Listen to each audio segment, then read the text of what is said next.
ಈ ಗಣಿತ ಮಾಡಿದ್ದೀರಿ ಅಂದ್ರೆ ನೀವು ಓಪನ್ ಮಾಡ್ರಿ, ನೀವು ಮಾಡೋದಾದಿಂದ ವಿಡಿಯೋ ಆನ್ ಮಾಡ್ರಿ. ವಿಡಿಯೋ ಆನ್ ಮಾಡಿದಿಂದ ಜೋಶ್ ಸರ್ ಬರ್ತಾರೆ, ಲಕ್ಷ ಕೊಟ್ಟು ನೋಡಿ. ಗಣಿತ ಮಾಡೋದಾದಿಂದ ವಿಡಿಯೋ ಆನ್ ಮಾಡಿರಿ ನೀವು, ಅದಕ್ಕೆ ನಾ ಬಂದೆ. ಈಗ ಬೋರ್ಡ್ ಕಡೆ ನೋಡಿ.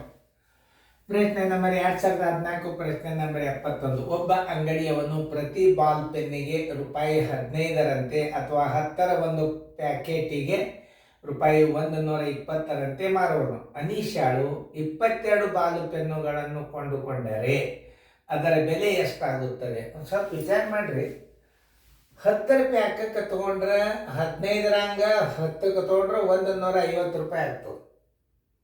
ನೀವು ಖುಲ್ಲಾ ತೊಗೊಂಡ್ರಿ ಅಂದ್ರೆ ಒಂದು ಪೆನ್ನಿಗೆ 15 ರೂಪಾಯಿ, 10 ಪೆನ್ನಿಗೆ ಎಷ್ಟು? 150. ಅವ ಹಂಗೆ ಬೇಡ ಅಂತ ನಾವು 10 ಒಮ್ಮೆ ತೊಗೋರಿ 120 ಕೊಡ್ರಿ ಅಂತ. 10ರದ ಪೆನ್ನಿನ ಒಂದು ಪ್ಯಾಕೆಟ್ ಇರ್ತದೆ, 10ರದ ತೊಗೊಂಡ್ರಿ ಅಂದ್ರೆ 120 ರೂಪಾಯಿ. ಖುಲ್ಲಾ ಪೆನ್ ತೊಗೊಂಡ್ರೆ 15 ರೂಪಾಯಿ ಕೊಂಡ ಅಂತ ಹೇಳ್ತಾನೆ ನಾವು. ಅವಾಗ ಅನೀಶಾಳು ಅಂಗಡಿ ಅವನಿಗೆ ಕೊಡ್ಬೇಕಲ್ಲಣ ಎಷ್ಟು ಅಂದ್ರೆ, ಒಟ್ಟು ಪೆನ್ನುಗಳು ಎಷ್ಟು? 22 ಪೆನ್. ಇದ್ರಾಗ 10 2 ಪ್ಯಾಕೆಟ್ ಹೊಣ್ತಾವಲ್ಲ, 10 2 ಪ್ಯಾಕೆಟ್ ತೆಗೀರಿ, ಎಷ್ಟಾಯ್ತು? 20 ಆಯ್ತು. 2 ಪ್ಯಾಕೆಟದ ಬೆಲೆ ಎಷ್ಟು ಅಂದ್ರೆ 22ರೊಳಗೆ 20 ಕಳೀರಿ, ಎಷ್ಟು ಬಂತು? 2 ಖುಲ್ಲಾ ಉಳಿದು 2 ಪ್ಯಾಕೆಟದ ರೊಕ್ಕ ಹಚ್ಕೊಂಡು ಬಿಡ್ರಿ. 2 ಪ್ಯಾಕೆಟ್ ಅಂದ್ರೆ ಏನು? 2 ಗುಂಡ್ಲೆ 120.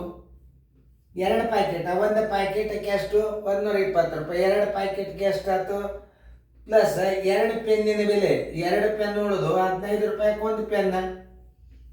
ಯಾಕಂದ್ರೆ ಖುಲ್ಲಾ ಇದ್ರೆ 2 ರೂಪಾಯಿ, ಖುಲ್ಲಾ 2 ಪೆನ್ ಅಂದ್ರೆ 15ರಂಗೆ ಹಿಡಿತಾನ. ನಾವು 10ರದ ತೊಗೊಂಡ್ರಿ ಅಂದ್ರೆ 120 ಹಿಡಿತಾನ. ನೋಡ್ರಿ 10ರದು ಎಷ್ಟು? 10 ಪ್ಯಾಕೆಟ್ಗಳು ಎಷ್ಟು ಹೊಣ್ತಾವ? 2 ಹೊಣ್ತಾವ. 20 ಪೆನ್ ನೀವು ಕಳೀರಿ, ಎಷ್ಟು ಉಳಿದು? 2 ಖುಲ್ಲಾ ಉಳಿದು. 2 ಪ್ಯಾಕೆಟದ ಬೆಲೆ 120ಕ್ಕೆ 2 ಪ್ಯಾಕೆಟದ ಬೆಲೆ ಪ್ಲಸ್ 2 ಪೆನ್ನಿನ ಬೆಲೆ ಅಂದರೆ 240. ಇವು ಬಿಡಿ ಪೆನ್ನುಗಳನ್ನು ತೊಗೊಂಡಿರಿ 30. ಬರೀ 270 ರೂಪಾಯಿ ಅಂಗಡಿ ಕೊಡ್ಬೇಕಾತ್ ನೀವು. ಉತ್ತರ ಸಂಖ್ಯೆ ಆನ್ಸರ್ 270 ರೂಪಾಯಿ. ಇನ್ನೇನು ತಿಳಿಸಿ ಹೇಳ್ತಾನೆ ನೋಡ್ರಿ, 270 ರೂಪಾಯಿ.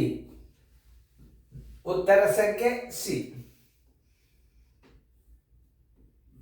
ಈಗ 15 ರೂಪಾಯಿಗೆ ಒಂದರಂಗ ನೀವು 22 ಪೆನ್ಲೆ ಗುಣಾಕಾರ ಮಾಡಿದ್ರೆ ದುಡ್ಡು ಹೆಚ್ಚು ಹೋಗ್ತಾವ.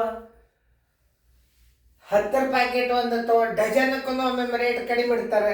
ಒಂದು ಪೆನ್ನಿಗೆ ಎಷ್ಟು? 15 ರೂಪಾಯಿ. 10 ಬೇಕಾ? 10ರದಾದ್ರೆ ಸೋಯೆ ಕೊಡ್ತಾನೆ ನೋಡಿ. 10ರದ್ದು ಒಂದು ಪ್ಯಾಕೆಟ್ ತಗೋ 120 ರೂಪಾಯಿ.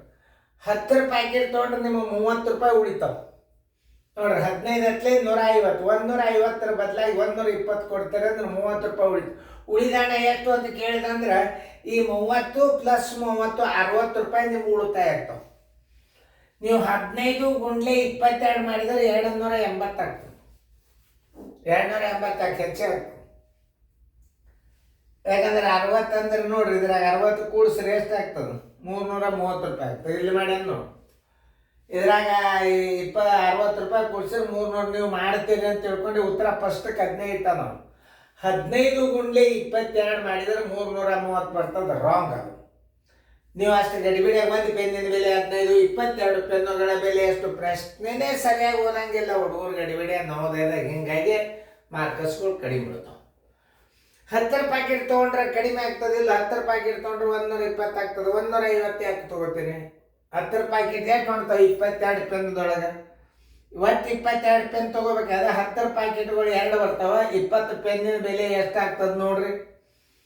22 ಅಂತೂ. ಇನ್ನು 2 ಪೆನ್ ಉಳಿದು ಎಷ್ಟು ಪ್ಯಾಕೆಟ್? ಅದು 2 ಪ್ಯಾಕೆಟ್ ಅದು. ಇನ್ನು ಉಳಿದದ ಪೆನ್ ಎಷ್ಟು? 2 ಪ್ಯಾಕೆಟದ ಬೆಲೆ 120 ಗುಂಡ್ಲೆ 2 240 ಪ್ಲಸ್ ಖುಲ್ಲಾ 2 ಪೆನ್ನಿನ ಬೆಲೆ 30, 270 ರೂಪಾಯಿ. ಇಷ್ಟು ತಿಳ್ಕೊಂಡು ಲೆಕ್ಕ ಮಾಡೋದಿರ್ತದೆ ನಾವು ಹೋದಾಯ್ತಾಗ. 22 2 ಪ್ಯಾಕೆಟ್ ಕಳೆದ್ರಿ ಅಂದ್ರೆ 20 ಪೆನ್ ಕಡಿಮೆ ಅದು ಇಲ್ಲ ನೋಡ್ರಿ. 20 ಪೆನ್ನಿಗೆ 10 ರೂಪಾಯಿ. 10 ಪ್ಯಾಕೆಟ್ಗೆ 120 ಅಂದ್ರೆ 2 ಪ್ಯಾಕೆಟ್ಗೆ 240 ಆಯ್ತು. 2 ಪೆನ್ನುಗಳು ಖುಲ್ಲಾ 30, 240 ಪ್ಲಸ್ 30 270. ಉತ್ತರ ಸಂಖ್ಯೆ ಸಿ. ಭಾಳ ಸರಳ ಇರ್ತಾವೆ ತಿಳ್ಕೊಂಡ್ರೆ ಗಣಿತ.